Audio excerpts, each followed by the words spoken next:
आप सभी को जय मसीह की। और आज हम पढ़ेंगे दूसरा तीमुथियुस उसका 3 अध्याय उसके 21 पढ़ेंगे। और तो लिखा है, पर यह स्मरण रख कि अंतिम दिनों में कठिन समय आएंगे, क्योंकि मनुष्य स्वार्थ, लोभी, डिंगमार, अभिमानी, निंदक, माता पिता की आज्ञा टालने वाले, कृतधन, अपवित्र, दया रहित, क्षमा रहित, दोष लगाने वाले और असंयमी, कठोर के भले के बेरी होंगे। हालेलुया। मिलकर प्रार्थना करें। धन्यवाद सेनाओं की यहोवा रफ़ा, यहोवा शालोम। प्यार प्रभु जी, आज की वचन, आज के कलाम से मेरे पिता भरीक से बातचीत कर प्रभु जी। जितना आपके बेटा बेटा आज का वचन देखे सुने पिता परमेश्वर, इस वचन को सुनकर उनके जीवन प्रभु जी नम्रता, प्रेम और आपकी पवित्रता है पिता परमेश्वर। ये वचन सुनकर वो पवित्रता में प्रार्थना वचन मजबूत बने प्रिय पिता। माता पिता यह कार्य बने, तेरा आज सामर्थ्य इनके जीवन में काम करे। हमेशा आपके डर, आपके भय में चले, मदद सहायता कर। मैं सभी को तेरा आत्मशक्ति खुदा अब मुझे माफ कर, मदद सहायता कर। प्रार्थना दुआ यीशु के नाम से मांगते हैं, आमीन। तो मेरे जो हमने यहाँ पर पढ़ा दूसरा तीमुथियुस उसका 3 अध्याय उसकी 21 पढ़ा कि यहाँ पर पौलुस प्रभु यीशु मसीह के वचन से लिखता कि पर यह स्मरण रख के अंतिम दिनों में कठिन समय आएंगे, क्योंकि मनुष्य स्वार्थी, लोभी, डिंगमार, अभिमानी, निंदक, माता पिता की आज्ञा टालने वाले, कृतधन, अपवित्र, दया रहित, क्षमा रहित, दोष लगाने वाले, असंयमी, कठोर और भले के बेरी, विश्वासघाती, ढीठ और घमंडी और परमेश्वर के नहीं वरन सुख विलास ही के चाहने वाले होंगे। हालेलुया। मेरे अजीजों, इस वचन को सुनकर आपको कैसा लगता है? क्या सचमुच ये समय आ चुका है? आपको समझना है, क्योंकि प्रभु यीशु ने इस वचन को प्रभु यीशु मसीह का जो प्रभु का दास था पौलुस, वो प्रभु यीशु मसीह के वचन से लिखता है कि अंतिम समय ऐसा ऐसा होने वाला है और वो होगा। तो क्या हमें ऐसा नहीं लगता है कि ये समय आ चुका है? क्योंकि लोग क्या कर रहे हैं, आज के युवा जनरेशन या जनरल युवा क्या कर रहे हैं, माता पिता का आज्ञाकारी नहीं है, अपवित्र है, कृतधन है, आज्ञा टालने वाले लोग हैं। आज्ञा आजकल कोई भी परमेश्वर की आज्ञा पे नहीं चल रहा है, ढीठ हो चुके सुन सर, विश्वासघात करते हैं, विश्वास लेते कि मैं तेरे साथ वहाँ पर आऊँगा और वे वहाँ पर नहीं जाते, झूठ बोलकर कहीं और चले जाते। क्यों ऐसा हो रहा? क्योंकि ये अंतिम समय का जो चिन्ह दिया है यीशु मसीह के आने का, वो आज हमें दिखाई देता है।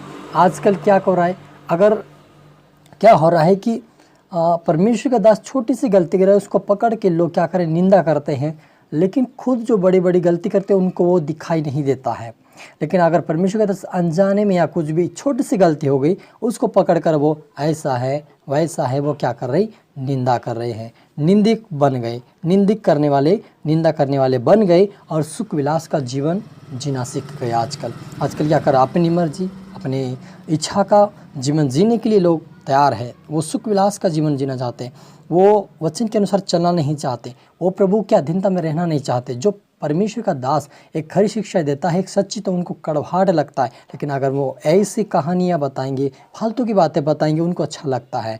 ऐसे कोई लंबी आराधना करेंगे, उनको लगता है कि लंबी आराधना नहीं करना चाहिए। अगर कोई लंबी प्रार्थना करेंगे तो उनको लगता है कि ऐसा नहीं करना चाहिए। मतलब उनकी जो मन की भावना ऐसा, उनको जैसे उनको चाहिए वैसा उनको दे तो अच्छा लगता है। अगर कोई परमेश्वर का दास परमेश्वर के वचन के अनुसार अच्छी शिक्षा दे रहा है तो उसका उल्लंघन करके छोटी सी गलती परमेश्वर का दास करेंगे, उसकी निंदा करें। खुद ऐसा करता है, हमें ऐसा करता है। क्या कर रहे, वो परमेश्वर के वचन पे ध्यान नहीं दे रहे। मेरे अजीजों, हमें यह सीखना है कि परमेश्वर का दास वो चल रहा है या ना चल रहा है, हमें उसको उससे नहीं देखना है, हमें खुद को देखना है कि हमारे अंदर क्या कमी है।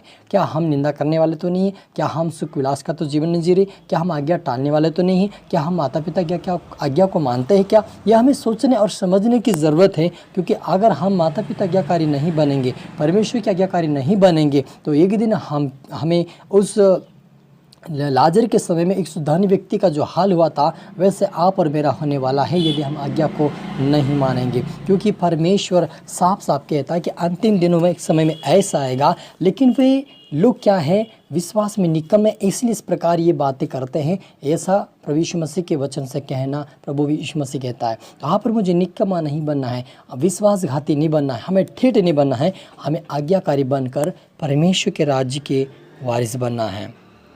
और लिखा है कि वे भक्ति का भेष तो धरेंगे पर उसकी शक्ति को ना मानेंगे, ऐसे से परे रहना। वह कहता कि भक्ति का भैंस तो धर लेंगे, हर कोई कहेगा कि मैं प्रभु यीशु मसीह को मानता हूँ, मैं प्रभु यीशु मसीह की मीटिंग प्रार्थना में जाता हूँ, मैं मीटिंग में जाता हूँ, मैं परमेश्वर के भवन में जाता हूँ, सारी बातों को क्या करता है, एक्सेप्ट करता है, लेकिन परमेश्वर की शक्ति को वो नहीं मानते हैं, वो अविश्वास में जीते हैं। उनको लगता है कि ये एक फालतू की बात है। अगर कोई परमेश्वर बड़े बड़े कामों को कर रहा है, कोई यूट्यूब चैनल पे आता है, बड़े बड़े कार्यों को दिखा रहा, तो लगता है उनको कि ये मनगढ़ंत कहानी है, ये फालतू व्यर्थ बात है, ऐसा उनको लगता है। लेकिन ये एक रियलिटी है कि परमेश्वर ने अपने दासों को वो अधिकार दिया है जो वो करता था।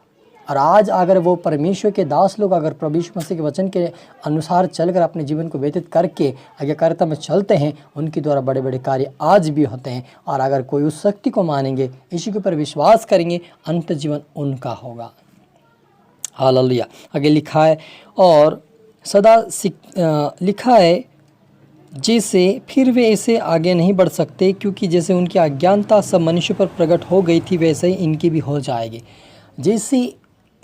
जैसे हम देखते हैं कि इज़राइल मूसा के समय में इज़राइली जो लोग थे, परमेश्वर की आज्ञा को नहीं मान रहे थे, वो कुड़कुड़ा रहे थे, बुड़बुड़ा रहे थे। जो मूसा था वो बार बार शिक्षा देता था, उनको सिखाता था, लेकिन वो ध्यान नहीं देते थे। वो अपनी मर्जी का, अपनी सुख शांति का जीवन जीते थे, अपने शरीर की अभिलाषा को पूरी करते थे, लेकिन आज्ञा और परमेश्वर के वचन पर ध्यान नहीं देते थे। और इसी कारण उनके ऊपर ऐसी ऐसी विपत्ति आई कि वो रास्ते में ही नष्ट हो गए, क्योंकि उन्होंने परमेश्वर के वचन पे ध्यान नहीं दिया, उन्होंने परमेश्वर के दास का आदर नहीं किया। क्योंकि यीशु मसीह कहता है कि जो मेरे दास का आदर करता है वो मेरा करता है। यदि आप परमेश्वर के दास का आदर कर रहे हैं और वचन का पालन कर रहे हैं, उसके अनुसार चल रहे हैं, तो आपको परमेश्वर अंत जीवन देगा, अपने राज्य के वारिस बनाएगा। आज बहुत सारे लोग परमेश्वर के राज्य में प्रवेश करना चाहते हैं, उसकी आशीष को पाना चाहते हैं, लेकिन क्यों नहीं पा रहे? क्योंकि वह आज्ञाकारिता में नहीं है। जब तक आप आज्ञाकारी नहीं बनेंगे, तब तक आपको कोई भी आशीष नहीं मिलेगी, कोई भी चंगी आपको नहीं मिलेगी। और उसके साथ साथ जो अनंत जीवन जो परमेश्वर आपको देने के लिए तैयार है, वो तो आपको कदापि नहीं मिलेगा, क्योंकि आप उसके योग्य ही नहीं बने हैं। आप अपनी मर्जी का जीवन जीने के लिए बने हैं, तो आपको परमेश्वर के योग्य जीवन जीना होगा, तब आपको वो अनंत जीवन भी मिल जाएगा। मिलकर प्रार्थना करें। धन्यवाद से नाव की वारफ़ा व शालम प्रभु जी, आज के वचन के कलाम से मेरे पिता आपने हर एक से बात की, आशीष की, आपका धन्यवाद प्रभु जी। जितना आपके बड़े बड़े आज का वचन देखे सुने, वो आशीष पे बरकत पाए। आज से प्रभु तेरे वचन पे चले, तेरे मार्ग पे चले, ये आज्ञाकारी बने प्रभु, आपके डर आपके भय में चले, ये सुख विलास कर नहीं प्रभु, आपके चाहने वाले, आपके योग्य जीवन जीने वाले बने। इनके जीवन में तेरी आत्मा जाए, इनको सिखाए समझाए, इनकी आत्मिक आँखें, आत्मिक कान, आत्मिक समझ खोल दे, तेरे मार्ग तेरे वचन पर चल के तेरे राज्य की वारिस बने। इनको तेरी आशीष दे, तेरा बरकत दे, तेरे राज्य की वारिस बने मेरे पिता। अपने छोचंगा की आशीष का धन्यवाद मेरे ईश्वर राजा। प्रार्थना दुआ यीशु तेरे मीठे मधुर नाम से मांगते हैं, आमीन आमीन। सभी गॉड ब्लेस ऑल। जय मसीह की।